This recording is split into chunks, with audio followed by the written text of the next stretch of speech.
Finished up a mentoring session, and I was reflecting on what took place. And that brought to mind a person by the name of Kurt Lewin, who was a social psychologist, brought forward a concept called Unfreeze, Learn, and Freeze, which I've used many times in explaining to a mentee what learning and educating is all about.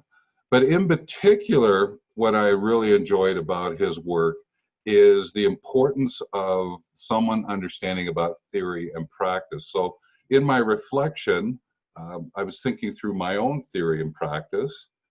And what was happening for me was that I kept thinking about how important it is when I'm guiding my mentees forward, keep explaining to them the concepts and practices of the topic that we're looking with. It's important to understand about the knowledge elements, the concepts, just as it is to understand the practices, the skills component, and then weave in there notions about attitude and what it means to be a person.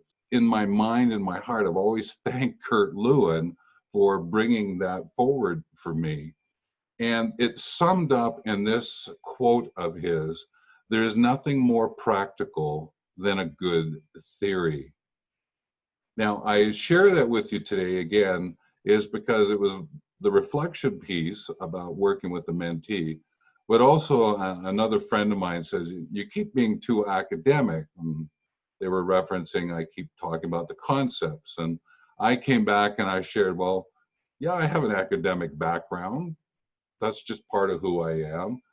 But I also share the practical end. So one of the great things that I have found to be of value in my mentoring is this notion of balancing off the academic and the practical. And I think that that is a very valuable component of what it is that is me. And it's something I would encourage mentors to take a look at for themselves is what are some of the unique elements that make you, you in the mentoring arrangement. Also brings up this concept and the practices of role model. One of the things that I remain aware of is that whatever it is that I'm doing, whatever it is that I'm sharing, whatever it is that I'm saying, whatever it is that I look like, it actually is reflective to the mentee because they're going to pick up on some of it. And some of it to the extent that they actually weave it into their lives.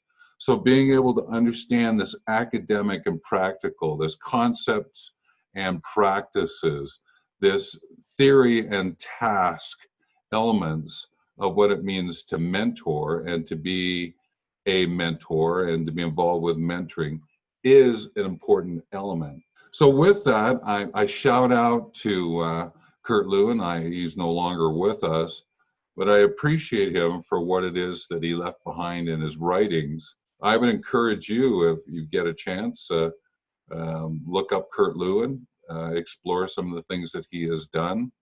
So I would encourage you to think about others that you may have read and without knowing it in a sense, they mentored you through their books. And I remember Margaret Wheatley, and she was talking about organizational development and leadership. Rachel Carson, who was sharing insights about environmental issues and how it affected our lives. There was Marilyn Ferguson. When I was working overseas, I found her book, The Aquarian Conspiracy, and read it. And wow, it certainly put me off into another area of thought. And Fitjaf Capra, The Turning Point.